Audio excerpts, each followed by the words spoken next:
반갑습니다. 특별히 이 교회를 올 수 있도록 하나님이 인도해 주셨으리라 믿습니다. 원래는 8월인가요? 오려고 그랬는데 코로나 때문에 못 오게 되고 또 이런저런 또 이유도 있었는데 오늘 특별히 하나님의 은혜가 더 있지 않을까라고 믿습니다. 저는 이제 7년이 지났고 이제 8년째 이제 미얀마에서 사역을 하고 있습니다. 아직 이제 8년째 미얀마에서 사역을 하고 있지만 이 선교사라는 단어가 아직도 어색해요. 그래서 제 이름 뒤에 이원용 선교사라고 제 스스로 말하는 게 아직 많이 부족하고 또 어색하고 그런데 이제 더 해야 할 것들이 많이 있어서 하나님이 계속 새롭게 저에게 이름을 주시는 거 아닌가라고 또 믿기도 합니다. 저는 미얀마에서 그 신학교 사역을 주로 하고 있고요. 저희 신학생이 조금 많아가지고 작년에는 80명까지 있었습니다. 1학년부터 4학년까지 있었고, 이제 15년, 16년 된 신학교고요. 이제 졸업생들도 지금 한 180여 명 좀 되고, 저희가 이제 다 조사를 해보니까 한 70% 정도 이제 사역을 하고 있더라고요. 미얀마가 불교 국가입니다. 제가 이제 역사를 공부해 보니까 아주 오래 전부터 불교의 영향을 많이 받아왔고, 이제 이 1000년, 그죠? BC 이제 10세기 정도부터 이제 본격적인 불교를 이제 받아들이면서 이제 불교 민족주의라는 말까지 나올 정도로 미얀마 사람은 불교인이어야 한다. 이런 생각을 갖고 있는 나라입니다. 지금도 제가 어제 인터넷을 찾아보니까 이제 90% 정도 이제 불교인이더라고요. 전체 인구의 90%. 이제 그 외국에서 이제 선교에 대해서 조사한 통계 사이트가 있는데 거기 보니까 이제 기독교인은 4.6%. 이 정도로 계속 통계가 나와 있더라고요. 아직도 이제 가야 할 길이 많이 있지만 그래도 하나님께서 많은 은혜를 주시고 또 잘 될 거라 믿습니다.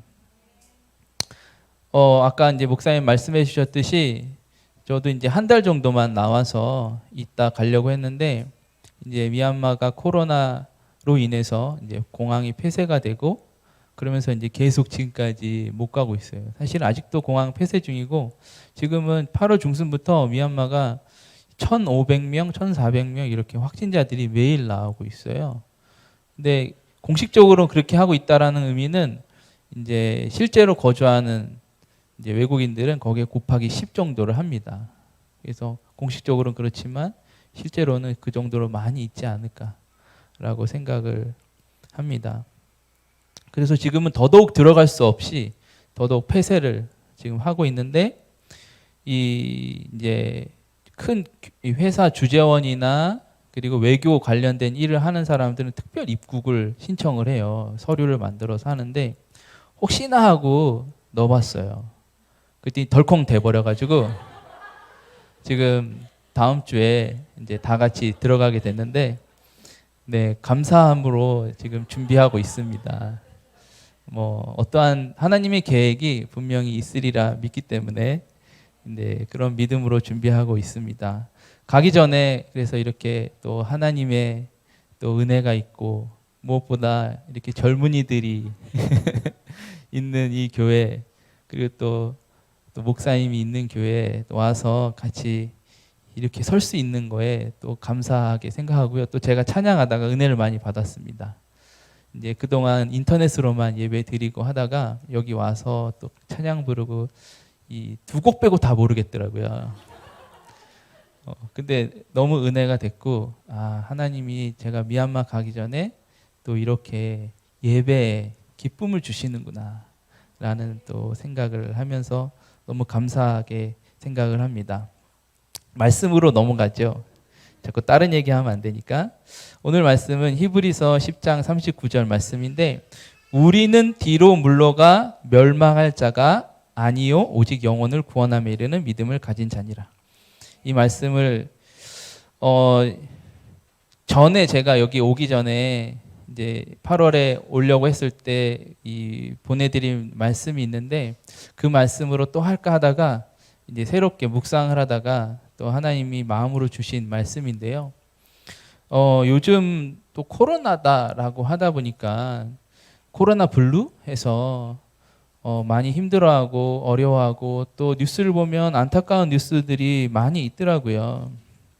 최근에도 제가 잘 아는 사람은 아니지만 그래도 조금 좋게 또 생각했던 또 연예인이 또 스스로 어머니하고 이렇게 안타까운 죽음을 하는 것을 이렇게 보면서 이 세상은 어떻게 할 수 있는 것이 아니다라는 생각을 합니다. 그리고 이 사실은 하나님께서 이 세상을 정말 아름답고 복되게 이 가장 좋은 곳으로 창조해 주셨는데 죄로 인해서 가시와 엉겅퀴가 자라나게 되고 그것을 해결하려고 아무리 노력하지만 되지 않는 세상. 그래서 결국은 세상은 우리를 멸망할 자라고 낙인 찍고 우리를 멸망할 곳으로 인도하고 있지 않나라고 생각을 합니다. 열심히 살려고 몸부림치지만 결국 가시와 엉겅퀴에 넘어지게 되고 더더욱 열심히 최선을 다하여 살려고 하지만 다시금 또 가시와 엉겅퀴에 넘어지는 인생이 우리 인생이 아닌가 또 그렇게 생각을 합니다. 미얀마는 이제 아주 못 사는 나라이기도 하지만 그 전반적으로 이 갖고 있는 그 불교적인 세계관이 사람을 더더욱 좌절하게 하고 또 멸망으로 인도하는 것이라고 살면 살수록 느끼게 돼요. 병원을 가게 되면 의사가 환자를 보면 고치려고 노력을 해야 되는데 딱 보고 가망이 없다라고 생각하면 치료하지를 않아요. 그런 모습들을 보게 되면 한편으로는 화도 나고 답답하기도 하고. 여러분 요즘 한국에 이 신장병으로 죽는 사람이 거의 없잖아요. 미얀마 우리 성도님이 저한테 물어본 게 있었어요. 왜 한국 사람은 한국에는 왜 이렇게 암이 많냐고 그러는 거예요. 그러니까 이제 한국 드라마를 보면 대부분 배우들이 암으로 쓰러져요. 그리고 다 암으로 병원에 가고 그러는데 제가 그랬어요. 한국 사람은 암 아니면 안 죽는다. 그것도 4기 이상 돼야 이제 조금 죽을 확률이 있지 그 전에는 죽고 싶어도 죽지 않는다. 왜냐면 미얀마는요. 이 저희 신학생 친구가 저녁에 찬물로 머리를 감고 잤는데 그 다음날 죽었대요. 그래서 하는 얘기가 찬물로 머리 감지 마라. 이렇게 얘기도 하고요.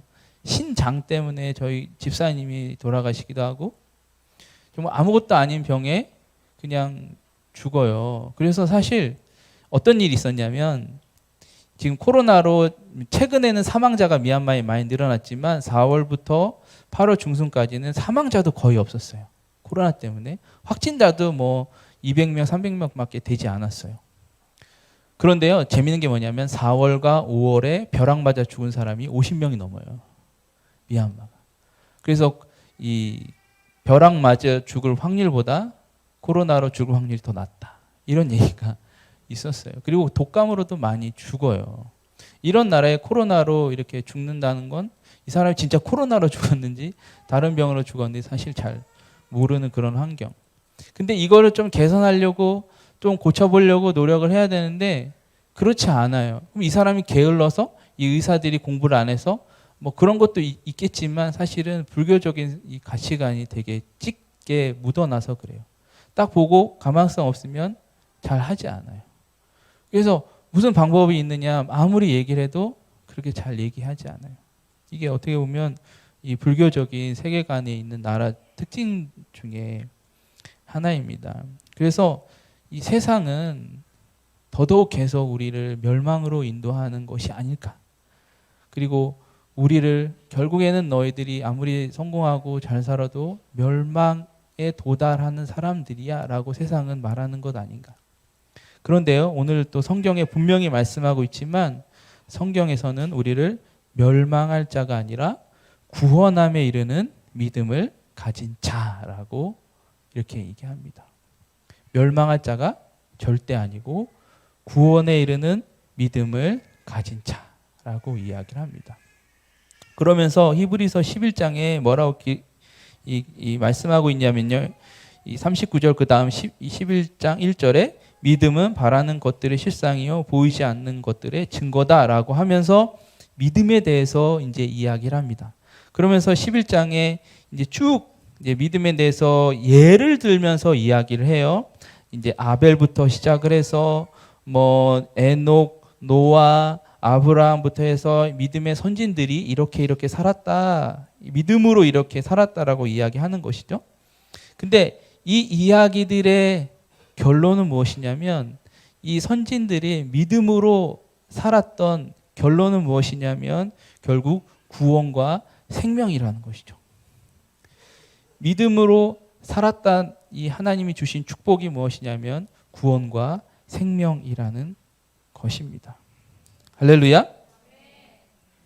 그러면서 12장 1절 2절에 보면 이러므로 우리에게 구름같이 둘러싼 허다한 증인들이 있으니 모든 무거운 것과 얽매이기 쉬운 죄를 벗어버리고 인내로써 우리 앞에 당한 경주를 하며 믿음의 주요 또 온전하게 하신 이인 예수를 바라보자. 결국 믿음이 무엇이냐면 구원과 생명입니다. 그리고 예수를 바라보는 것. 이것이 믿음이고 이것이 구원과 생명이라는 것이죠. 할렐루야. 그래서 우리는 멸망당할 자가 아니라는 것입니다. 예수 그리스도, 구원과 생명 대신 예수 그리스도를 바라볼 때 그 예수 그리스도를 바라보는 자는 구원과 생명이 보장된 멸망할 자가 아닌 결국엔 승리하는 자라는 것이죠. 할렐루야. 그래서 선교는요 믿음의 행위입니다. 이 어떤 능력이 있어서 뭐 외국어를 잘해서 특별히 목회를 잘하는 사람들이 하는 것이 아니고 그냥 믿음의 행위, 그냥 그 지역에서 그냥 예수님 바라보는 것, 이것을 위해서 열심히 살아가는 사람이 아닌가라고 생각을 합니다. 제가 할 수 있는 건 아무것도 없습니다. 저는 99년부터 이제 청년 때부터 미얀마에 관심이 있어서 미얀마에 자주 가고 또 거기서 2개월도 살아보고 이렇게 해봤지만 정작 선교사가 되어서 미얀마에 가서 살아보니까 놀러 간 거랑은 차원이 다르고 1주, 2주 간 거랑은 또 다르더라고요. 살면 살수록 더 모르겠고 살면 살수록 더 헷갈리는 지역이 선교지가 아닌. 그래서 제가 작년에는요 제가 학교 다닐 때도 역사라는 과목을 별로 안 좋아했어요. 계속 선생님이 외우게 시켜가지고 별로 안 좋아했는데 제가 작년에 미얀마 역사를 공부했다는 거 아니에요. 이 미얀마 역사를 공부하다 보니까 옆 나라 태국 역사도 공부해야 될 것 같고 캄보디아도 공부해야 될 것 같고 라오스도, 그래서 베트남까지 그 인도차이나에 있는 5개의 지역에 있는 나라도 역사를 공부하게 됐어요. 이렇게 저렇게 책이나 이렇게 보면서. 그러면서 하나님께서 내가 여기서 할 수 있는 것이 더더욱 없구나. 더더욱 내가 할 수 있는 것은 아무것도 없고 그냥 하나님 인도하시는 대로 살아가는 것. 특히 더더욱 하나님만 열심히 바라보는 것이 선교가 아닌가 그렇게 생각을 합니다. 기독교가 4.5%, 이제 거꾸로 얘기해서 불교가 90%라는 그 지역은요, 뭐 한국처럼 그런 문화가 아니고 그냥 TV 틀어도 불교 방송 보는 것 같은, 일반 TV 틀어도요. 지금 공식적인 채널이 한 7개 정도 있는데 그냥 불교 방송 같아요. 이 드라마도 절에서 이렇게 하기도 하고 연인들이 놀러 가도 이 절 가서 놀러 가서 연애하고, 이 뉴스 하는데 그 앵커의 배경 화면이 아름다운 절이고, 날씨 보도 이렇게 하잖아요. 지역별로 날씨 몇 도 이렇게 구름 있고 올라갈 때도 배경이 그냥 절이고, 지역의 어떤 유명한 뭐 사진 이런 것도 보여줄 때 다 절만, 그 지역의 유명한 절만 보여주고, 그러니까 그냥 이 불교 TV 틀어놓는 거랑 마찬가지라 생각이 돼요. 모든 명절, 그다음에 언어, 뭐 문화, 사회, 정치, 이 모든 것이 다 불교적인 이 색깔이 있다고 생각하시면 됩니다. 여기서 복음을 전하는 것, 특히 법적으로도 외국인이 선교 활동을 할 수 없는 지역이에요. 이런 상황에서 미얀마에서 복음을 전한다? 이 쉬운 일이 아니거든요. 거의 불가능하다고 보시면 됩니다. 외국인은 특히 이제 정치적으로도 외국인을 별로 안 좋아하기 때문에 감시도 많이 하거든요. 그러다 보니까 외국인이 전단지 나눠주면 금세 또 신고가 들어가요. 이런 지역에서 선교를 한다는 거 쉬운 일이 아닙니다. 그러면 뭐 사실 수치적으로 보면은 불가능한 지역이죠. 그러나 이제 여기서 제가 할 수 있는 건 그야말로 그냥 예수님만 바라보는 것, 이것이 아닐까. 근데 오늘 이 성경에는 예수님 바라보는 것, 이것이 믿음의 행위라는 것이죠. 그래서 믿음으로 예수님 바라보면 예수님께서, 하나님께서, 성령님께서 다 알아서 하신다 라고 믿습니다. 성경의 가치관은요, 인간이 할 수 있는 건 사실 아무것도 없습니다. 인간 스스로 정상에 도달할 수 있는 것 아무것도 없습니다. 그러나 하나님이 도와주시면, 성령님이 우리와 함께 하시면 하나님과 함께 도달할 수 있다라고 믿습니다. 그래서 우리가 이 세상 살아갈 때 아무리 열심히 해도 사실 안 돼요. 최선을 다해도 안 됩니다. 또 그렇게 세상이 되어져 갔고요. 그러나 하나님께서, 성령님께서 도와주시면, 함께 하시면 도달할 수 있다. 극복할 수 있다. 절망적인 세상이지만 예수님과 함께 살아간다면, 예수님의 그 십자가를 바라보는 삶을 산다면 절망이 아니라 오히려 승리하는 삶을 살아갈 수 있지 않을까라고 믿습니다. 그렇다면 우리가 믿음으로 어떻게 살아갈 것인가? 어떻게 예수님을 바라보며 살아가야 하는가? 첫째는요, 우리가 미래에 대한 소망을 잊어버리면 안 됩니다. 미래에 대한 소망. 지금 여러 가지 어려움과 또 코로나라는 그 어떻게 할 수 없는 이런 환경 속에 우리가 갇혀서 지금 아웅다웅 살아가고 있지만, 그러나 여전히 어떠한 상황 속에서도 우리가 미래에 대한 소망은 잊지 않고 항상 꿈꾸며 살아가야 한다라는 것이죠. 여러분 아실지 모르지만 그 연애 프로그램인데 물어보살인가? 네, 서장훈이랑 이수근 나와서 하는 프로그램인데, 예전에 거기에 이 3개월 시한부를 선고받은 청년이 나온 적이 있어요. 사실 저는 그거 이름 자체가 물어보살이라 사실 잘 보진 않습니다. 이게 막 이렇게 점쟁이처럼 꾸미고 나와가지고 보진 않는데, 저희 가족이 미얀마에 들어와서 좀 오래 있다 보니까 저희 이제 막내 셋째 아이가 좀 성장이 약간 늦었어요.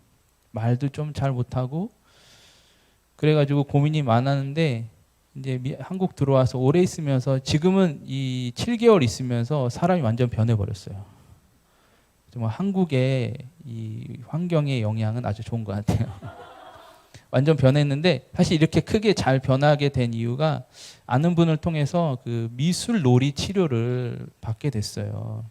원래 코로나 때문에 상담도 잘 안 한다고 하시더라고요. 그런데 저희 셋째 아이 얘기를 듣고 이 상담을 이제 개인적으로 해주신 분이 있는데, 이제 이분이 이제 거의 6개월 정도 일주일에 한 번씩 계속 저희 아이들을 이렇게 봐주시면서, 이제 엊그저께 이제 마지막으로 이제 그분 만나고 마지막 상담하고 나오는데, 이분이 이제 잠깐 다른 이야기들을 많이 해주시는데, 이분이 그 상담해 주신 분이 그 3개월 선고받은 그 청년을 미술치료 상담을 마지막까지 하셨대요. 이분이 그 청년이 이제 교회 다닌 지는 1년 정도, 이 친구가 죽기 1년 전부터 교회를 다니게 됐고, 또 교회 그 목사님이 굉장히 좋으셨나 봐요. 그래서 그 청년을 되게 잘 돌봐주고 양육해주고 했었는데, 상담이 필요한 것 같아서, 왜냐하면 죽음을 앞두고 사람의 이 심리가 좀 불안하잖아요.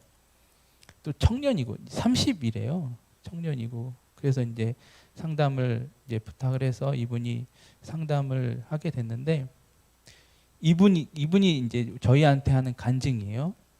정말 천국의 소망을 가진 자의 모습을 보셨다는 거예요. 그 청년을 통해서. 그래서 어떤 모습을 보셨냐면 점점점 이 친구의 얼굴을 보면 볼수록 이렇게 빛이 난다라는 거예요. 빛이. 이 친구가 마지막에 이제 이 교회를 다니면서 정말 하나님을 깊이 만났던 것 같아요. 그리고 그 안에서 죽음에 대한 그런 공포와 그 친구가 환경도 좋지 않았거든요.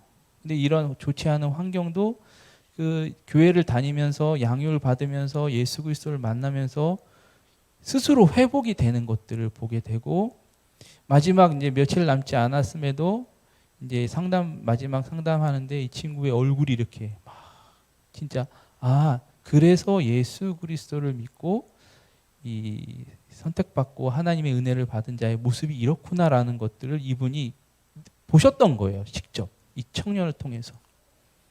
그러면서 마지막에는 이제 정말 천국에 갈 수 있어서 감사하다. 이런 고백을 청년이 했다라는 거예요. 그래서 이 상담하신 분이 그래서 그때 본인의 사명을 다시 한번 깨닫게 됐다고 이렇게 얘기하시더라고요.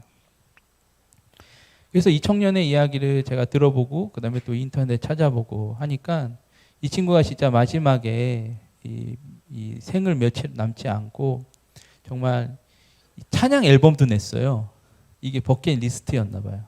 찬양 앨범도 내고 또 가족의 불화도 정말 믿음으로 잘 해결하고 이렇게 진짜 하나님의 부름을 받으면서 마지막에 이분이 또 유튜버를 했나 봐요.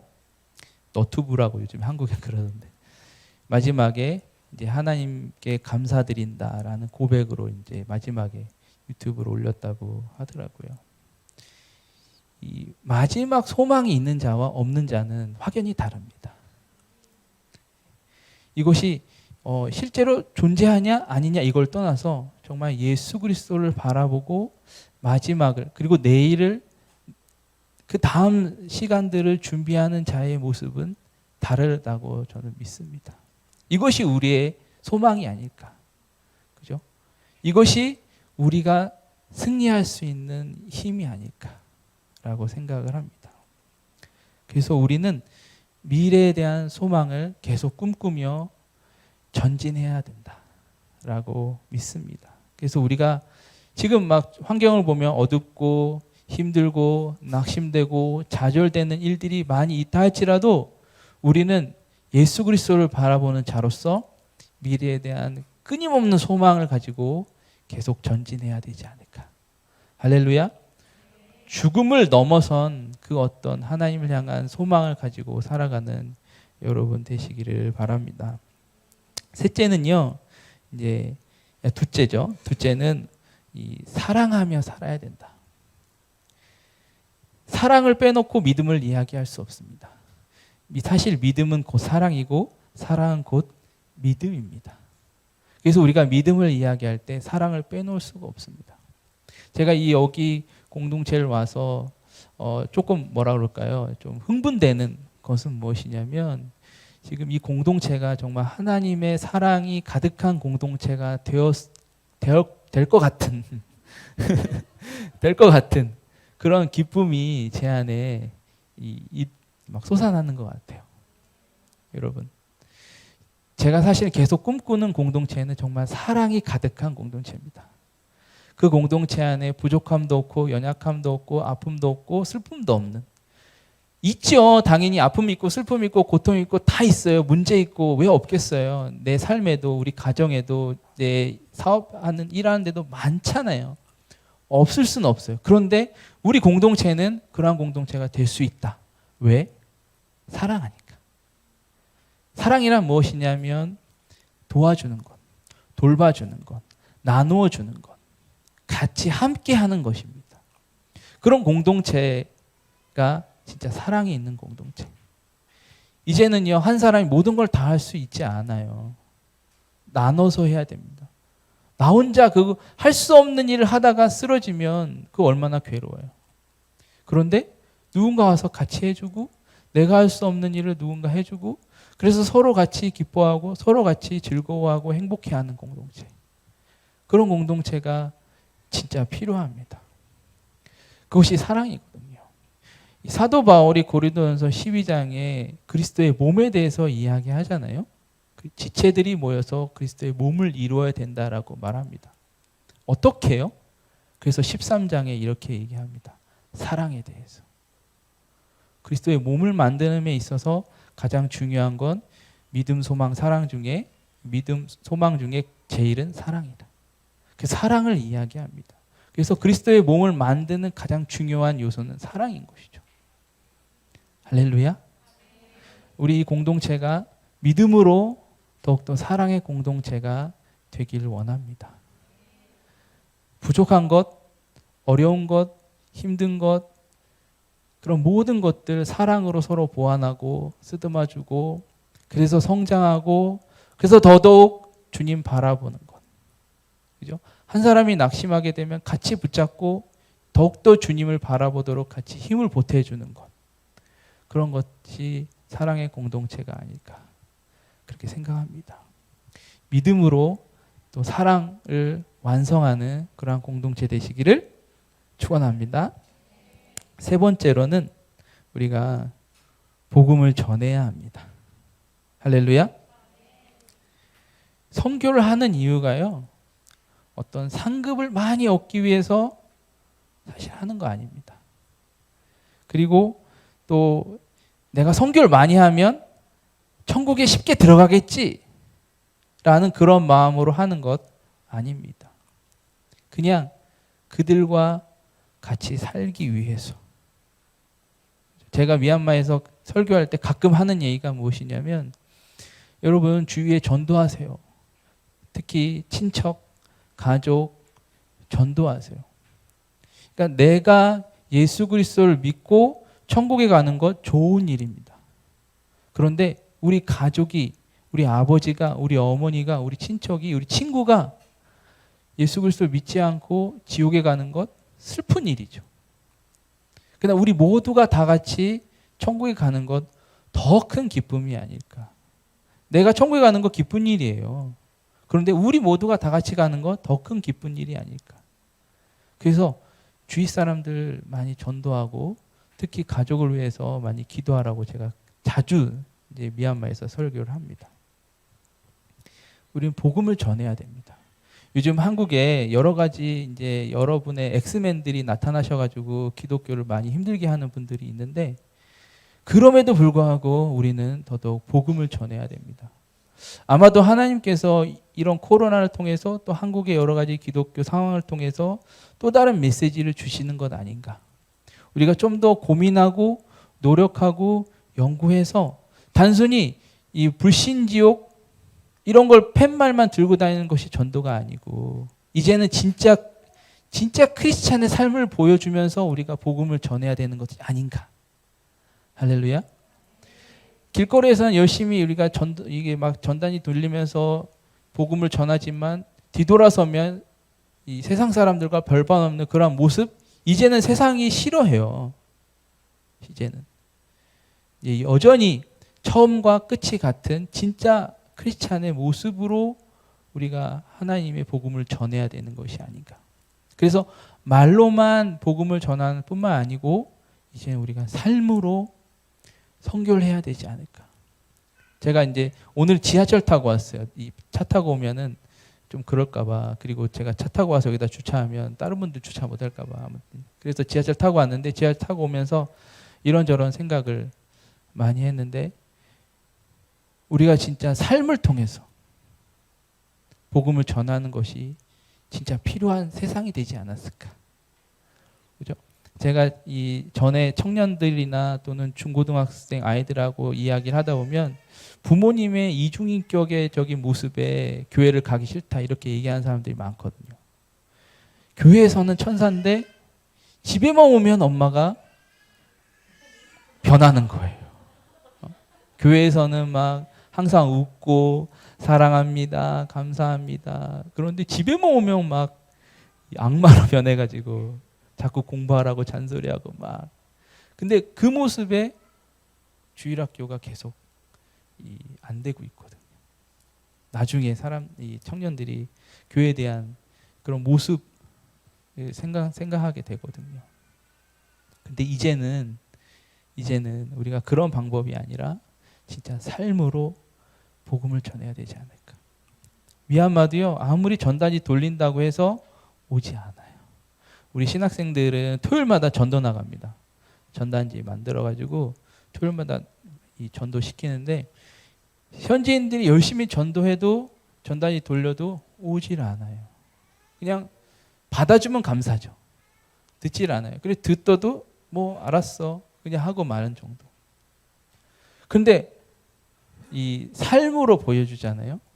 그러면 이 불교인들 마음이 변하기 시작합니다. 당연히 시간이 걸리고 또 어쩔 때는 더 오래 걸릴 수도 있어요. 그러나 마음을 여는 가장 좋은 방법은 삶으로 보여주는 것. 제가 지금은 이제 다른 집에 살지만 전에 살던 집이 주택이었거든요. 주택이었는데 하루는 도둑이 들어왔어요. 도둑이 들어와서 제 방에 있는 모든 전자제품을 싹 가져가는 일이 있었는데, 그것 때문에 이제 스트레스를 좀 많이 받았었어요. 그래서 경찰이 오고 막 조사하고 하는데, 집에 경찰이 오고 막 그러니까 주위 사람들이 이렇게 와서 막 구경하는 거예요. 무슨 일이 있었나. 그래서 이제 우리 집에 도둑이 들어왔고 뭐 다 가져갔다 막 그러는데, 그 일로 인해서 주위 사람들이요 관심을 갖기 시작을 했어요, 저희 집에. 그래서 저희가 비자 받으러 방콕 갈 때는 앞집 아저씨가 이렇게 천천히 걸어오시더니 잘 갔다 오라고, 내가 지켜보겠다, 이 집 지켜보겠다. 내가 요즘에 밤에 잠이 없는데 밤에 계속 지켜보겠다. 이게 관심을 갖기 시작했어요. 그래서 제가 가끔 가다 그 앞에 있는 길가도 쓸고, 또 옆에 있는 옆집에 이렇게 가끔 가다 김밥 애들 주려고 말며 조금씩 주고, 또 옆집이 비어 있었어요. 그래서 제가 아는 한인분들 소개해줘가지고 임대도 해주고 이렇게 하다 보니까 제가 이제 하루는 길을 이렇게 막 걸어가는데 어떤 아주머니 여러분께서 이렇게 얘기하시는 걸 제가 들었어요. 들어가는데 저 한국 사람인데 마음이 되게 좋아 이러는 거예요. 제가 사실 마음 좋은 사람 아닌데 마음씨 되게 좋다고 그러는 거예요. 아마도 제가 그 옆집 집 소개시켜 줄 때 중간 브로커비를 안 받아서 그런 것 같아요. 어쨌든 그런 얘기를 이렇게 하는 거예요. 그러면서 그 다음에 계속 이제 주위 동네 사람들하고 이런저런 관계를 맺으면서, 그래서 제가 무슨 문제가 있으면 가서 물어보면 너무 잘 대답해주고 본인들이 직접 뛰어다니면서 해주고 막 이렇게 되더라고요.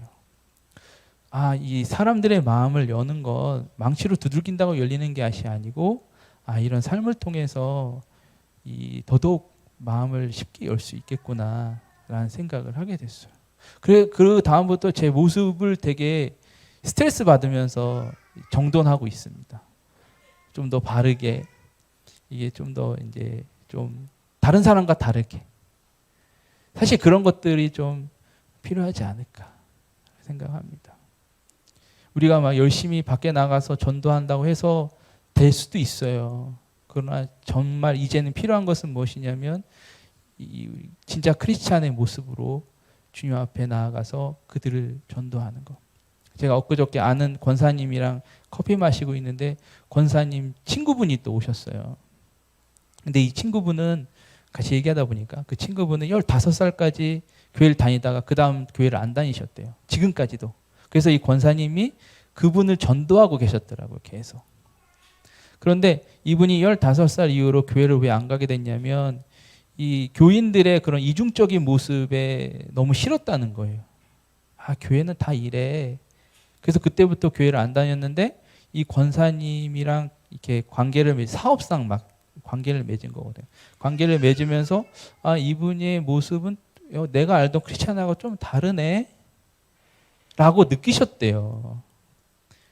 그러면서 이제 가끔 이 권사님 따라서 교회를 가게 되고 막 그랬다는 거예요.